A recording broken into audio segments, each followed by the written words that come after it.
Et alors, on finit le Daf P Zayin Amud Bet tout en bas, on est 3 lignes avant la fin. Le dernier mot de la 3e ligne avant la fin. Vechen Amar Resh Lakish, et ainsi l'a dit Resh Lakish, Lo zirta Torah la'av et la shvach neurim bilvad. La Torah n'a fait mériter, donc la'av au père, que shvach neurim, que ce qui est généré par sa fille. Alors, est-ce que shvach neurim, ça inclut. Parce que vous vous rappelez, juste une petite précision, je ne l'avais pas noté, je crois, quand on avait commencé la question d'origine.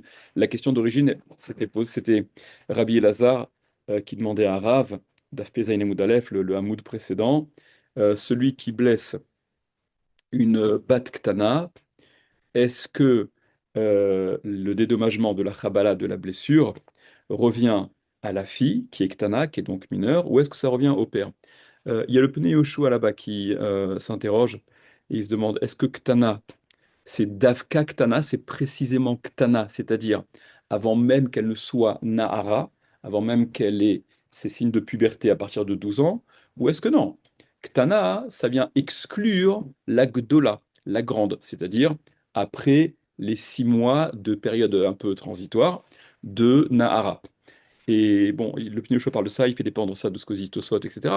Quoi qu'il en soit, Resh Lakish va donner la même réponse que Rav, en l'occurrence, que la Torah n'a fait bénéficier au père que ce qui est généré de façon normale. Il peut la vendre, il peut, lorsqu'elle est Ktana, il va même jusqu'à récupérer l'argent des Kiddushin du mariage s'il la marie, et évidemment ce qu'elle génère comme produit de son travail, toutes ces choses-là, mais pas ce qui viendrait complètement de l'extérieur, en l'occurrence, une blessure dont elle devrait être dédommagée, que l'agresseur devrait dédommager. À qui donc est-ce que l'agresseur dédommagera-t-il c'est la blessure qu'il a causée? Resh Lakish, il dit non, ça aussi ça va à la fille, ça ne va pas au père. Le père ne bénéficie que de ce qui est produit par la fille de façon générale, pas de ce qui vient de l'extérieur. Donc Resh Lakish, il s'aligne sur l'opinion de Rav, la même réponse que Rav avait donnée. Ve Rabbi Yochanan Amar, et Rabbi Yochanan, il a dit, Afilu ptsia, même la ptsia, même la ptsia, ça revient au père d'après Resh Lakish, d'après Rabbi Yochanan. Alors la ptsia, vous verrez les lignes qui vont suivre dans la Gemara, on verra que à ce niveau-là, la ptsia, la blessure dont on parle, ptsia c'est un terme synonyme de blessure, ouais. Mais ce serait une blessure qui serait pas visible. Le Rashba dit que. Non, excusez-moi, c'est pas le Rashba, c'est dans la Shita Mekubetset, c'est Rabbi Yonatan, dans la Shita Mekubetset qui dit que là, la Gemara demande Ptsia, salkadater, quoi? Tu veux dire que même la Ptsia, ça revient au père, et la Gemara a dans l'esprit que ce dont on est en train de parler, ce serait du cas où l'agresseur l'a blessé dans le dos, dans le ventre, enfin peu importe, dans un endroit qui n'est pas visible, et donc qui ne causera aucun, qui ne causera aucune dévalorisation de cette Batkana, de cette petite fille. En l'occurrence, euh, s'il n'y a aucune dévalorisation à la clé, on ne voit pas pourquoi c'est le père qui en bénéficierait, puisque la raison pour laquelle le père bénéficierait de la blessure, c'est si ça a un impact sur ce qu'il pourrait, entre guillemets, obtenir de sa fille, que ce soit en la mariant ou en la vendant comme ama. Mais Rabbi Yochanan dit, même ptsia, même la ptsia, ça revient au père. La Gemara demande, ptsia salkadater? Quoi, la ptsia, tu envisages vraiment qu'il s'agit d'une ptsia, que même dans un tel cas, d'une blessure qui n'est pas visible et qui ne cause donc aucune dévalorisation de cette fille, pour autant, le père en serait bénéficiaire. La Gemara dit, Afilou Rabbi Elazar, même Rabbi Elazar, quand il a posé sa question d'origine, ce que je vous ai ramené il y a 3 minutes, Afilou Rabbi Elazar, même Rabbi Elazar, Lokami Bayale et la Chabala de Afrata Mikaspa. La question de Rabbi Elazar, quand il demandait, est-ce que l'argent de la blessure revient au père ou à la fille, Rabbi Elazar n'a envisagé que ce soit le père qui en bénéficie que dans la mesure où, dans les mots, Afilou Rabbi Lazar, même Rabbi Lazar, Lokami Bayale, il n'a posé la question. Et la Chabala, que au sujet de la Chabala, de la blessure, on passe au Daf Pechet, des Afrata Mikaspa, qu'il avait réduite de Kesef, de ce qu'elle vaut, de sa valeur. Rachi tout en haut. Va Beyadole Mocha, parce que le père, il peut la vendre. Donc, étant le père pouvant la vendre, là, il subit lui aussi les conséquences de cette dévalorisation-là. Donc, toute la question de Rabbi Lazare, elle ne portait que sur une plaie, une blessure, qui avait des conséquences sur la valorisation de sa fille. Aval ptsia, mais une ptsia, une blessure telle qu'on la comprend à ce niveau-là, comme étant une blessure, mais qui n'est pas visible, qui va pas le dévaloriser, ça va pas l'handicaper, ça va simplement laisser une trace. Ça va faire une cicatrice, c'est pas joli, mais c'est pas visible. Donc ça ne la dévalorise pas d'un point de vue esthétique. Si elle doit être vendue en tant que ama, que servante, aval ptsia delo afrata mikaspa, mais une ptsia delo afrata mikaspa qui ne la dévalorise, qui ne la réduit pas en termes de valeur, on pourrait dire, enfin, en termes de servante, mais si c'est pour la marier, une blessure, même si elle est cachée, bah, ça la dévalorise. Elle peut être peut-être moins, mais bon, laissons ça de côté. Mais la ptsia, l'okami bayale, il n'a même pas posé la question là-dessus. Donc comment Rabbi Yochanan peut-il dire que la ptsia, comment peut-il dire que la ptsia, même la ptsia, encore moins que ce sur quoi c'est Rabbi Elazar. Rabbi Elazar s'est même pas posé la question à ce sujet-là. Pour Rabbi Elazar, la ptsia qui laisse pas de trace, qui n'est pas visible, je veux dire, pardon, qui n'est pas visible, évidemment que ça revient à la fille. Il n'y a aucune raison que ça revienne au père. Et Rabbi Yochanan, il dit même la ptsia, ça revient au père. Donc on s'étonne. Amar Rabbi Yossi Bachanina, il a dit Rabbi Yossi Bachanina, chez Ptsa'a Befanea, il s'agit du cas où il l'a blessé sur le visage. Et donc, il y a une cicatrice, il a balafré, le type qui l'a blessé, il lui a laissé une balafre.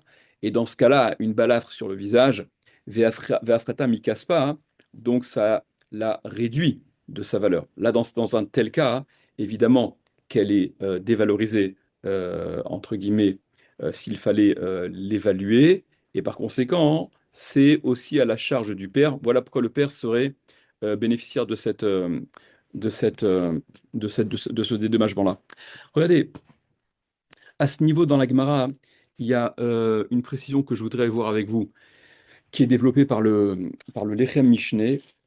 Euh, c'est que, regardez, lorsque la Gemara, ce qu'on vient de lire à l'instant là, lorsque la Gemara dit euh, que une ptsia, une blessure, qui ne la, qui ne lui fait pas perdre de valeur financière, là-dessus, Rabbi Elazar n'a pas posé la question. Rabbi Elazar ne s'est même pas posé la question. Ça veut dire que puisque la blessure n'a pas d'impact financier, il pourra la vendre au même prix que il pensait la vendre avant qu'elle ne soit blessée, puisque la blessure, c'est dans le dos, dans le ventre, c'est une cicatrice, etc. Donc, il n'y a aucune raison d'envisager que le père il puisse être bénéficiaire de cette somme qui est de ce dédommagement-là. Euh, le problème, c'est que si on explique comme ça, ça voudrait donc dire que sans qu'il y ait eu de dévalorisation, puisqu'on dit que un tel cas ne la dévalorise pas.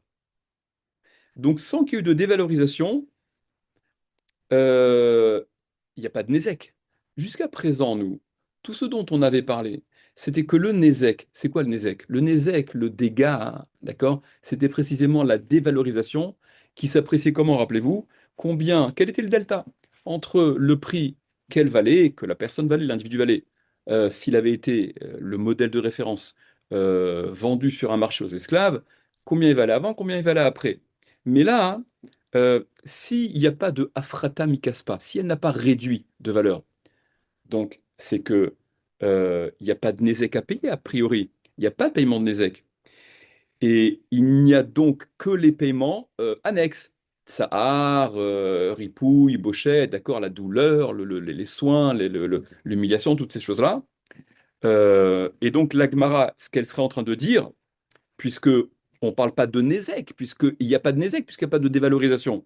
Donc, ce que l'Agmara serait en train de raconter, là, de ce qu'on a vu, c'est que L'Agmara a pensé que Rabbi Yochanan, il parlait d'une ptsia, donc d'une blessure, qui ne l'a pas faite, qui ne l'a pas dévalorisé, la bat ktana, la petite fille.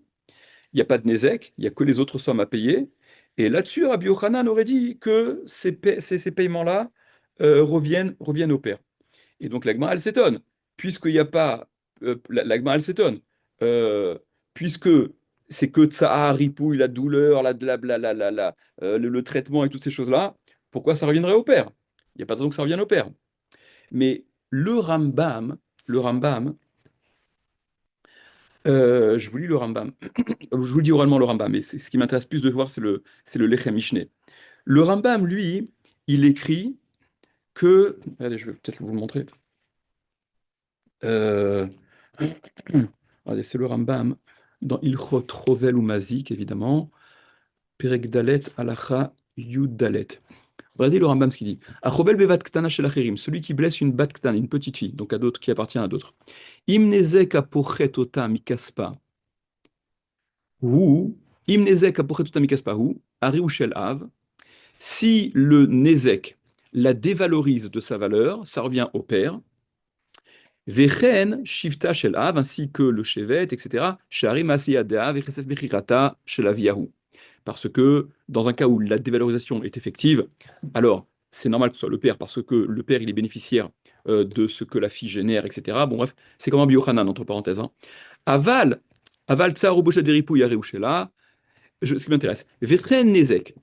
Par contre, le tsar, la douleur, l'humiliation, les soins, etc., qui ont accompagné ce Nézek, sont payés, reviennent à la jeune fille.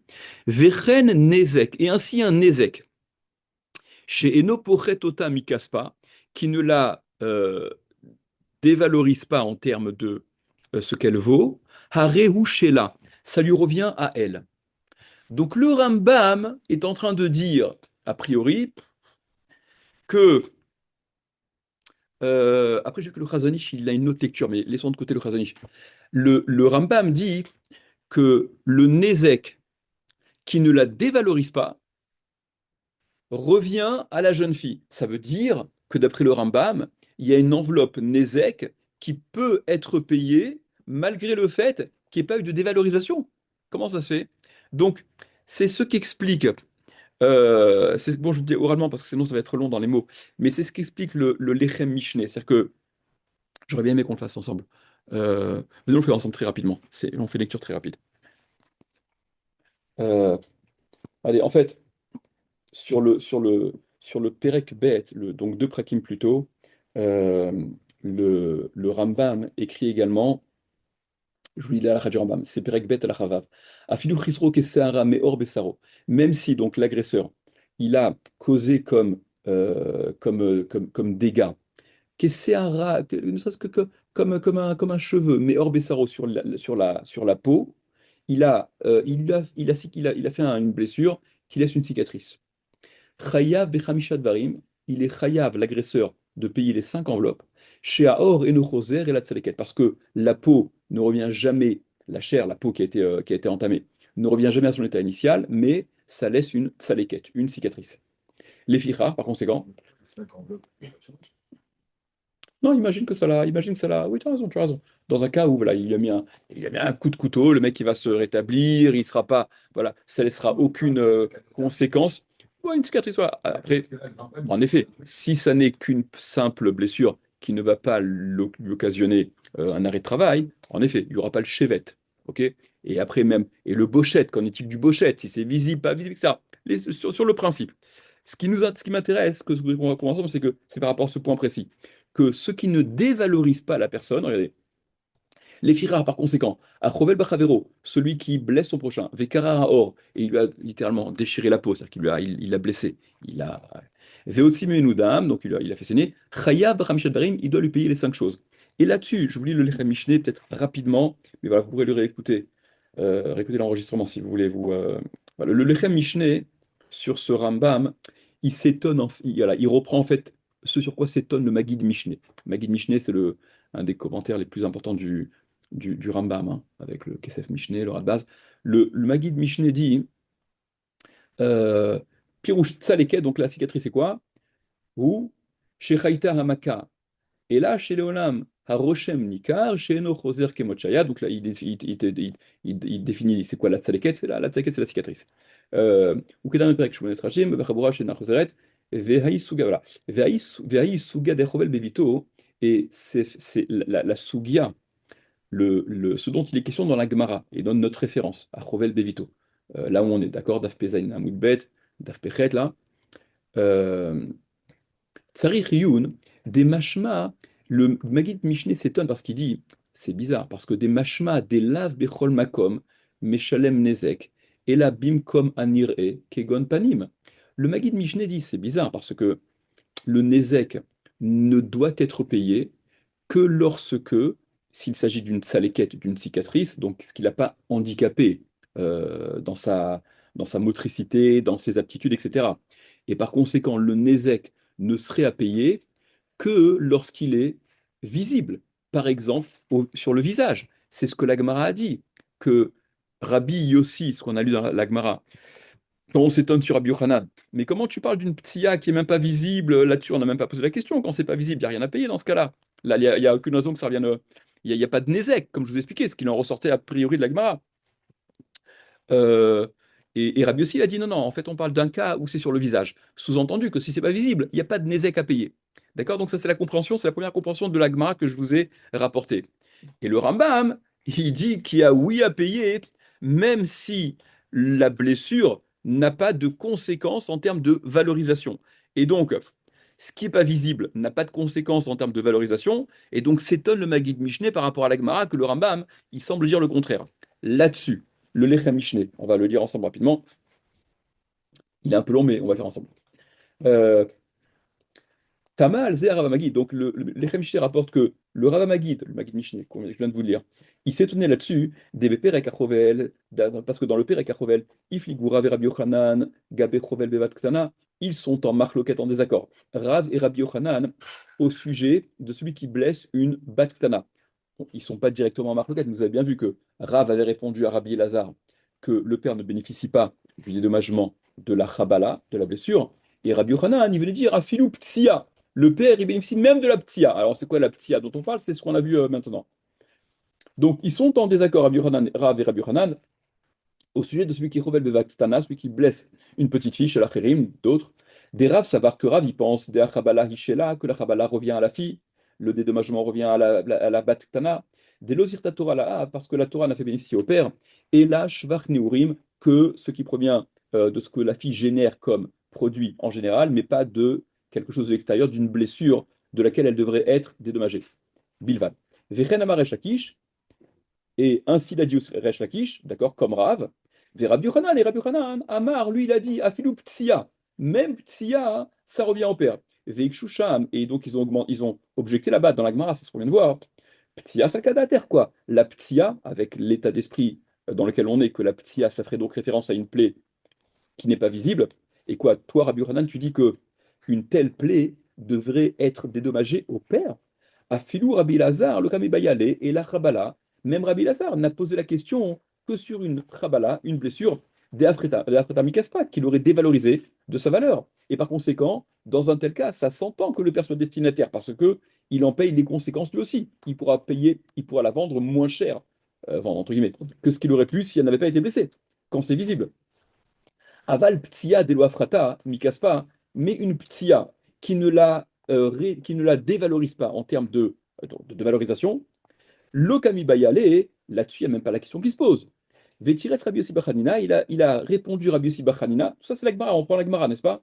Et Rabbi Yossi Bachanina a répondu, Sheptsa Befanea, non, il s'agit du cas où il l'a blessé, ce dont a parlé Rabbi Yochanan, c'est le cas où la ptia, donc la cicatrice, la blessure, elle a été Béphanéa sur le visage de la jeune fille, Ve'afreta Mikaspa, et par conséquent, elle a, oui, été dévalorisée. Atkan. Voilà, ça c'est la Gemara.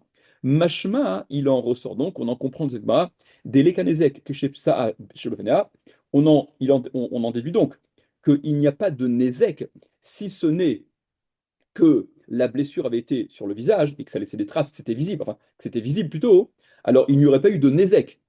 Veimken, et par conséquent, Erkatav kan Rabbeinu de Bechol Makom de Bechol Makom Shel Or, Ikanezek. Et par conséquent, c'est la question du Maggid Mishneh. Comment Rabbeinu, comment le Rambam, il a écrit que, quel que soit l'endroit de la blessure, il y a un Nézek à payer. Ben non, si c'est caché, il n'y a pas de Nézek à payer. Vekushiazo, Yeshlit Beyoter al Divri Rabbeinu, Beperibet. Et cette kushia-là, cette question-là, elle se pose plus encore sur le Rambam que je vous ai lu avant, là. Je vous ai lu avant. Perek Dalet, Alachayub Dalet. La première que je vous ai lu du Rambam, où là-bas, Beperek Dalet, Alachayub Dalet, chez Katav, où il écrit là-bas, il reprend ce que je vous ai lu. Achovel bevaktana shelachim, celui qui blesse la baktana d'autres personnes. Im nezek aporetota, si c'est un nezek qui la dévalorise de ce qu'elle vaut, bekaspa, ari shel av, ça revient au père. Vechen shevet, et ainsi le shevet, le chômage, etc. Aval tsar bochet veripouille, mais le tsar, le bochet et le ripouille, la douleur, l'humiliation, le ripouille, les soins, shela, ça lui revient à elle, à la fille.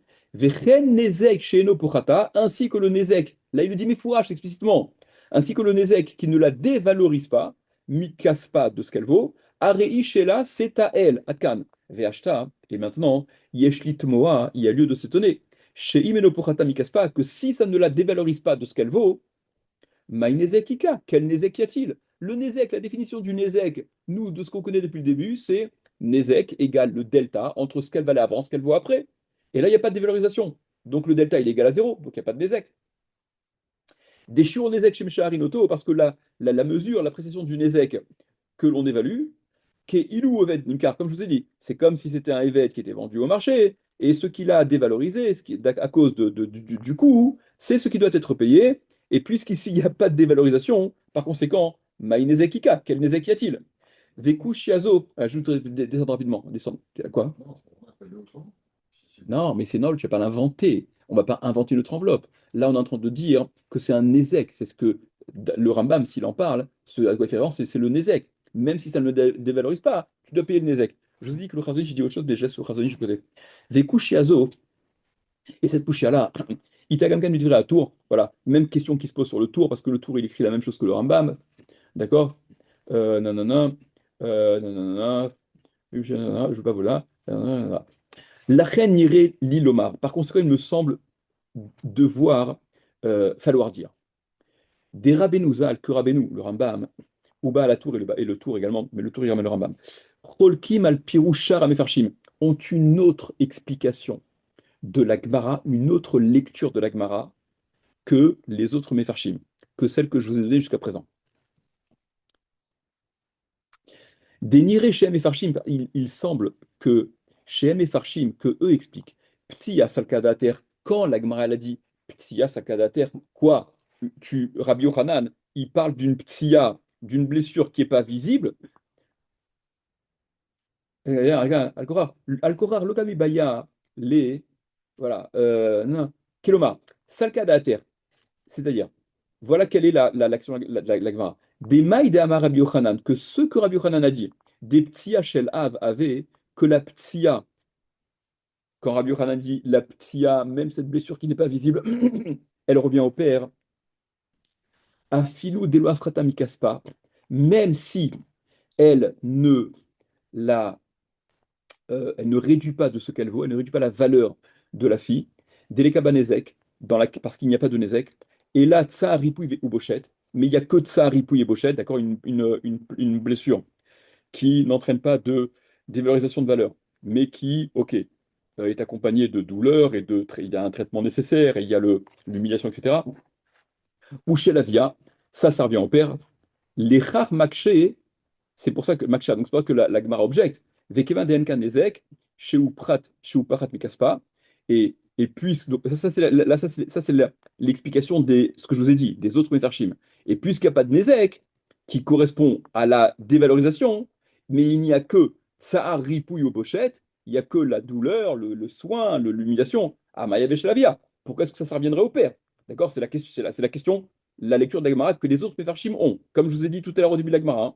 Et là-dessus, donc Rabbi Yochanan, ça revient au père. Pourquoi ça revient au père? Quel rapport le père il a avec ça? Ça ne le concerne absolument pas. Il ne perd pas d'argent, il n'est pas lésé. Et cette douleur, ces soins et cette humiliation, pourquoi tu veux que le père en soit bénéficiaire? Et par conséquent, Rabbi aussi, il est venu dire, non, Daïré Deika Nezek, il y a un Nezek Kegon Sheptsa'a Befanea, il l'a blessé au visage, Ve'alze, et là-dessus, Amar Rabbi Yochanan Sheushelav, et c'est là-dessus que Rabbi Yochanan a dit que ça revient au père. Aval, mais Echad Eleka Nezek, s'il n'y a pas de Nezek, c'est-à-dire si c'est pas visible, des Encham et la Tsar, Viripouille ou Bochet, c'est-à-dire dans un cas où il n'y aurait que la douleur, les soins et l'humiliation, Vadaï de Ushela, c'est sûr que c'est à la fille. Aval Rabbeinu Veatour, mais Rabbeinu le Rambam. Ça, c'est l'explication que on reprend l'explication que je vous ai donnée avant, des autres Mefarshim. La lecture de la Gemara des autres Mefarshim.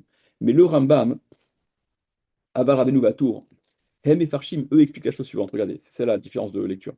Des Meolam lo halal data amakshe, que à aucun moment, celui qui pose la question, qui s'étonne sur Rabbi Yochanan, à aucun moment il a envisagé des tsahar veripouille ou bochet aveshel av, que le tsahar et le bochet et le ripouille, ça revient au père. À aucun moment, il a eu ça en avamina. Quoi, Rabbi Yochanan, tu voudrais dire que les sommes qui reviennent au père, ce sont, s'il n'y a pas de Nézek, ce serait la douleur, l'humiliation, etc. Il n'y a aucune raison d'envisager ça. Des vadaï en la avesek bahen klal, behu klal, bahen klal. Parce que il est évident que le père n'a rien à voir avec ça. Il n'y a aucune raison d'envie, ne serait-ce qu'envisager que ça revienne au père. Et là, des yesh très miné Nézek. Mais il y a deux catégories de Nézek. Ha'echad shepachata mikaspa, le premier, celui qu'on connaît, duquel on parle depuis le début du Pérec, où il y a une dévalorisation de l'individu. Il y a une perte de valeur. Ve'acheni est la deuxième catégorie de Nezek, a falpi sheno pochata mikaspa, bien qu'il ne la dévalorise pas, l'individu ne perde pas en termes de valeur, chez Befania, quand c'est pas sur le visage, Mikol Makom de toute manière, Kevan Sheumum Bifsara, puisque c'est une blessure dans le corps. Chez Naasat Saleket, il y a une blessure, il y a une cicatrice, pardonnez. Nezek Muat Miha avait, c'est un Nezek moindre, mineur, mais Nezek quand même.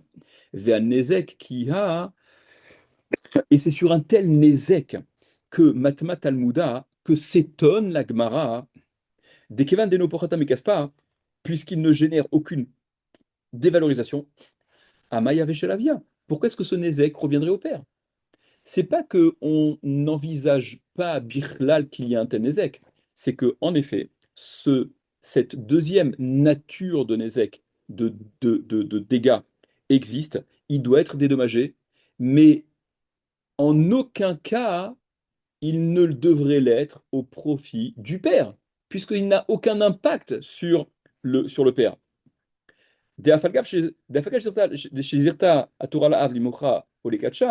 Parce que malgré le fait que la Torah, en effet, ait fait bénéficier au père de la vendre en tant que hama ou de la marier, Nezek yai, un tel Nezek, Deno Efrata Mikaspa, Lozirta, un tel Nezek qui ne la dévalorise pas de ce qu'elle vaut, de ce qu'il pourra la en retirer, la Torah ne lui en fait pas bénéficier. Bon, là, ça sous-entend que elle a une cicatrice dans le dos, il va pas pouvoir la marier moins bien que si elle n'est pas de cicatrice. Ce qui là aussi, on pourrait, peut-être que, ok. Euh, Vetirtsu, et donc ce qui a été répondu dans la Gemara, Rabbi aussi, des Dafka Sheptsa Befanea ou des Keamar de Aveshel Av, que non, ce que Rabbi Hanan a dit que un tel Nézek revenait au père, ça n'est que lorsque la blessure est sur le visage, qu'il est visible, et que par conséquent, il y a oui une perte d'estimation, de valorisation.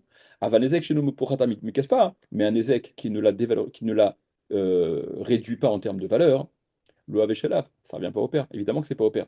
Veimken, et par conséquent, Nitkaimu Dviri Rabbeinu. Donc voilà, donc il dit le Rambam est totalement rétabli dans cette lecture, ce qu'il a écrit, ça colle complètement à cette lecture de la Gemara. Ok, j'espère que vous avez suivi. Si c'était un peu rapide, vous pourrez réécouter tranquillement l'enregistrement, mais je voulais qu'on fasse ça quand même. Venez, on continue la Gemara, Rabotai. On est aux deux points, la troisième ligne. La Gemara revient sur un extrait de la Mishnah. Achovel be'eved kenani shel acherim, chayav. Celui qui blesse le eved kenani, qui appartient à d'autres personnes, chayav, il est chayav. Et vous vous rappelez que dans la Mishnah, on avait dit chayav de tout payer. C'était où? Chayav Bechulan, il est chayav de Bechulan de tous, toutes les enveloppes. Et Rabbi Yehuda qui venait dire En la avadim bochet, les avadim n'ont pas de bochette, ne bénéficient pas de bochette, de l'humiliation. L'Agmara demande, Maïta, Amadé Rabbi Yehuda, quelle est la raison de Rabbi Yehuda? Pourquoi d'après Rabbi Yehuda, les avadim n'ont-ils pas de bochette, ne bénéficient-ils pas de cette enveloppe d'humiliation? Ils ont été humiliés, c'est des êtres humains aussi. À Markra, parce c'est écrit dans la Torah, Ki inatsu anashim yardav. C'est le début du pasouk qui a introduit, vous vous rappelez, la paracha justement de Bochette de l'humiliation, quand il y a deux hommes qui se bagarrent et la femme de l'un d'entre eux va intervenir, verzika bimbusha, va là se saisir des parties trucs, etc. Et quand la Torah, donc elle introduit cette paracha, la Torah formule Ki inatsu anashim yardav. Lorsque des anashim, des hommes, Yinatsu se battrait, Yerdav, Ish ve Achiv, un homme et Achiv, son frère. C'est une formulation dans la Torah qui est courante.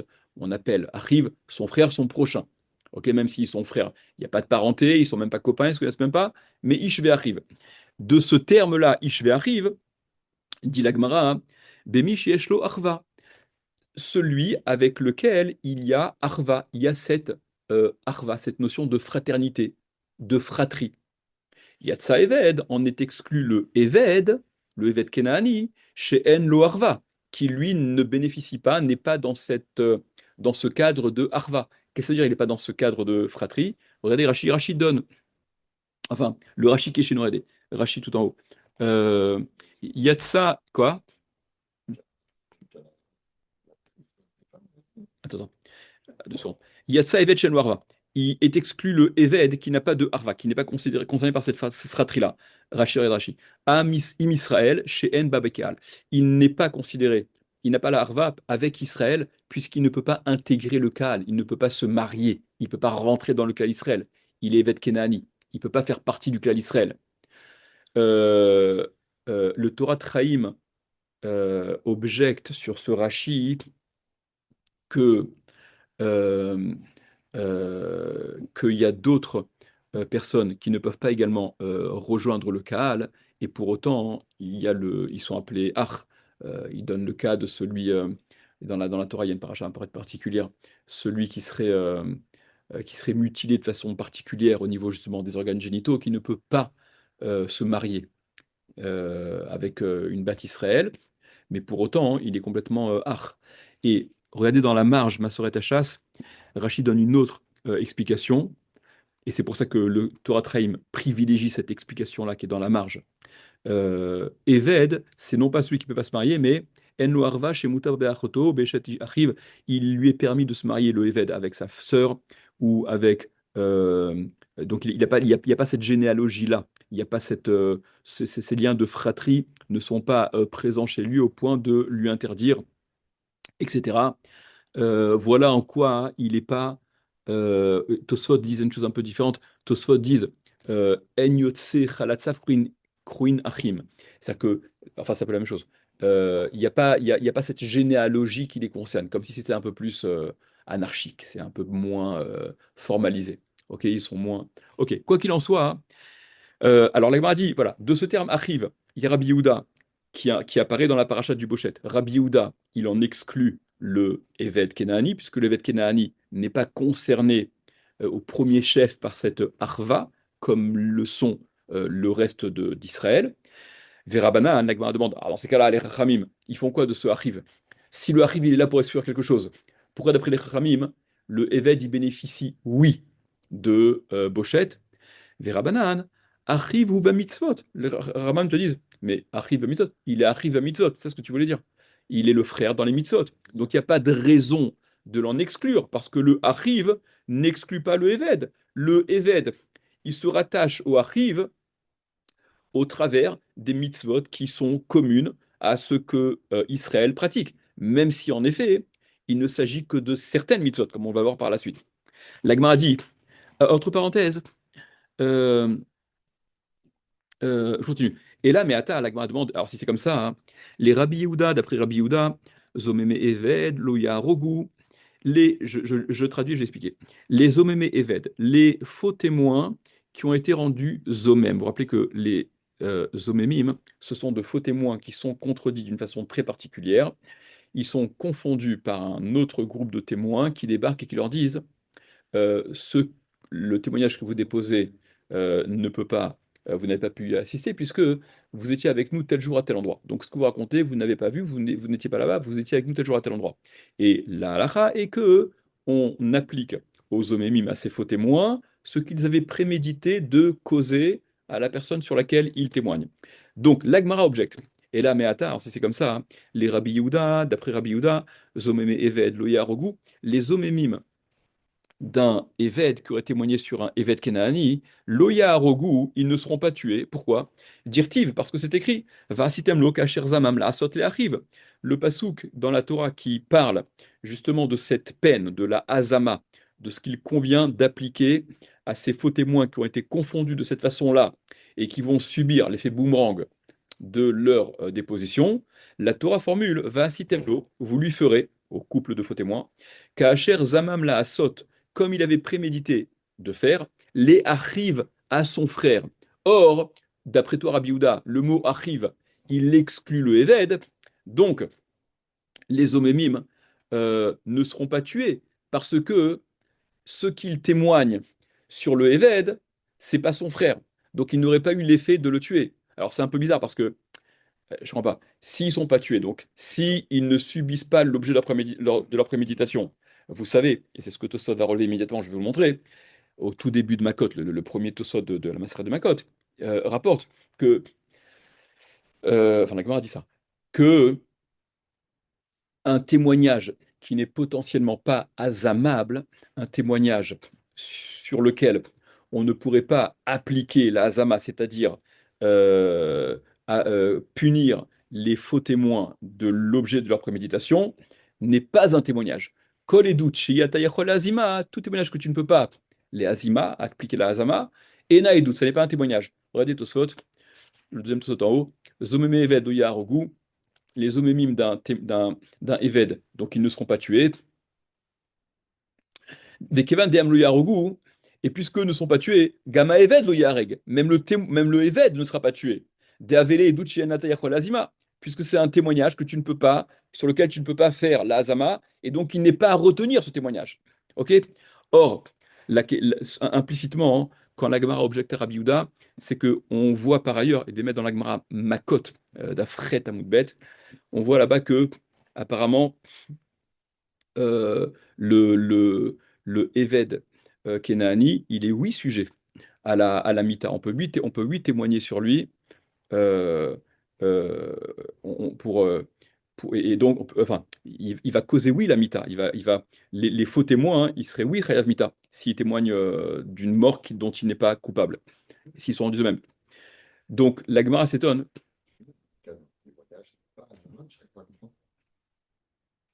Ben, attends, c'est bien, je laisse ça tout de suite parce que je veux que je te dirai après.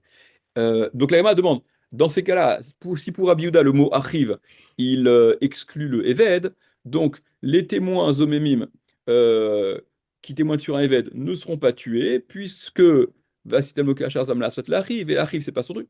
Amar Rava, il a dit Rava, Amar Rav Shechet, au nom de Rav Shechet, Amar Kra, il a dit le verset, Ubiarta Ara Mikir Becha, c'est marqué dans cette même paracha des Omémim, à la suite, Ubiarta Ara Mikir Becha, tu extirperas le mal de ton sein.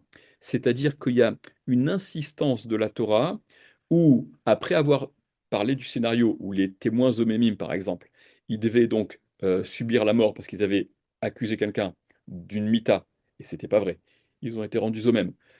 Donc c'est eux qui vont subir la mort, et la Torah dit Uviar tahara mikirbecha. Tu extirperas le mal, ce qu'il y a de mauvais de ton sein, mikol makom de toute manière. C'est-à-dire que ça vient entériner le fait que même dans cette situation où en principe, d'après le Achiv qui exclut le Eved Kenaani, le Evet Kenaani, enfin, qu'il il n'est pas sujet, il empêche le principe de Hazama, donc il empêche la validité du témoignage. Dans un tel cas, le témoignage y sera retenu parce qu'on veut arriver à cette fin d'extirper le mal. Et des personnes qui ont témoigné à faux dans de telles circonstances ce sont des personnes mauvaises dont il faut se débarrasser, et donc le témoignage il sera pris en considération. L'Agmara, euh, Tosfot relève entre parenthèses que on aurait pu trouver plein d'autres cas où il y a aussi le mot arrive et qui aurait donc dû déduire le Eved Kenaani. On voit d'autres sujets dans la Torah où il y a le terme arrive qui est employé au sujet de la tzedaka, au sujet de la onaa, au sujet du ribit et d'autres choses. Tout ça parle de ça. Et là, Meata, l'Agma poursuit. Et là, Meata, mais alors si c'est comme ça, hein, les Rabbanan, d'après les Rabbanan, Eved y est kacher les malchut, le Eved il devrait être kacher pour la royauté. Si pour les Chachamim, le Eved Kenaani, il est achiv, il est considéré comme ton frère. Donc il n'y a pas de raison de l'invalider pour le poste de roi, au roi d'Israël, la malchut. Et on sait que le Eved Kenaani n'est pas apte à être roi.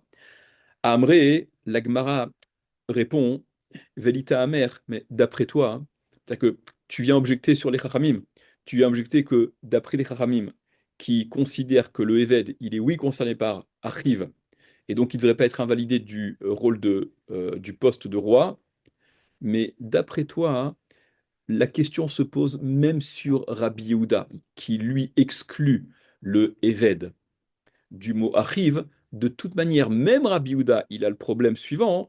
Tik Shelar objecte la chose suivante. Guerre, le guerre. Alors le guerre, on parle vraiment du guerre, regardez. Rachid dit guerre. Ouais, exactement. Exactement.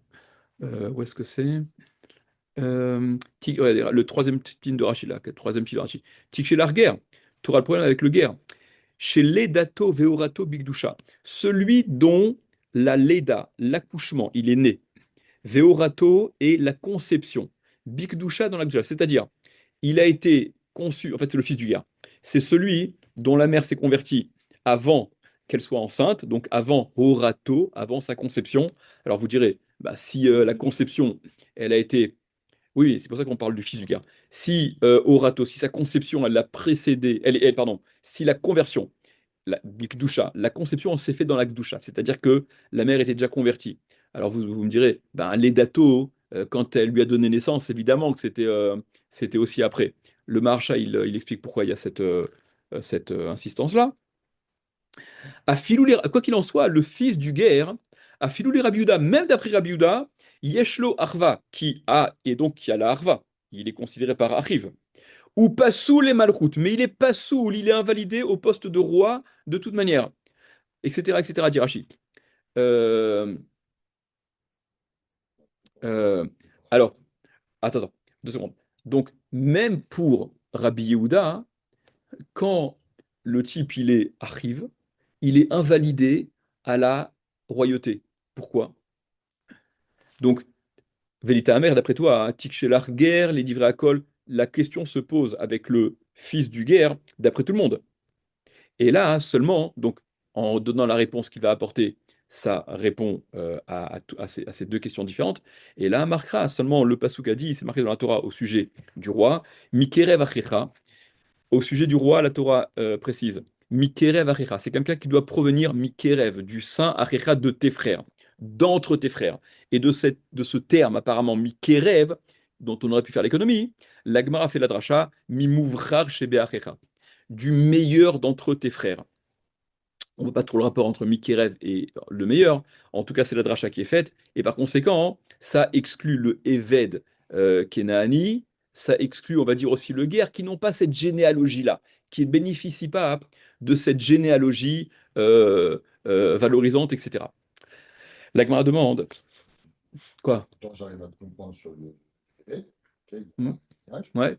Maintenant, à quel endroit un fils de converti n'a pas Alors, il d'héritage? faut encore, c'est ce que je vous avais dit ça, je peux rappeler. Il y a ça, c'est vrai que c'est plus vrai. Les raisons pour lesquelles le guerre, il était même interdit d'accès à certains postes. Le Rachi aussi il ramène ça avant.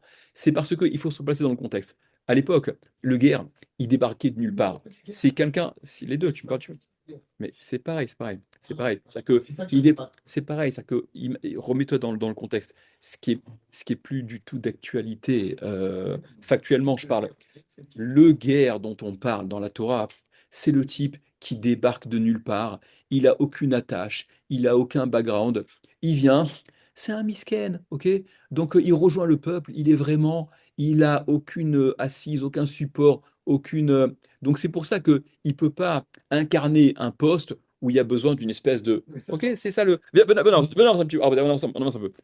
Et là, mais attends, hein, je rentre un tout petit peu. Et là, mais attends, mais si c'est comme ça, hein, les Rabbanan, d'après les Chachamim, qui eux pensent que le Achiv, ça inclut le Achiv, ça inclut le Evet Kenani, le Eved, il est Eved Kacher les doutes. Donc le Eved, il sera Kacher, même pour témoigner. Dirtiv, puisque c'est écrit, Veine et Sheker Aed, Sheker Ana Be'achiv. Le passou qui parle du psoul, de l'invalidité du Ed, la Torah formule Veine et Sheker, et voici que il y a un témoin qui est de mensonge, Haed Sheker Ana Be'achiv, le témoin, il a témoigné un mensonge contre son frère, Be'achiv, et d'après les Chachamim, le Eved, il est Achicha, c'est ton frère. Il rentre dans la catégorie, sous le terme, il est embrassé par ce terme-là de Achiv. Pourquoi donc le Eved, pardon, le Eved, je parle du Eved, hein. Pourquoi le Eved ne serait-il donc pas cacher à la Edout pour le témoignage? Amar Oula il a dit Oula, hein, Edout lo matsitamat. Le témoignage, non. Le témoignage, tu ne peux pas dire que le Eved sera cacher, soit cacher pour le témoignage, Atia et doute Bekalva Chomer Meisha, parce que le témoignage, il provient d'un Kalvachomer de la femme, qui est réalisé à partir de la femme.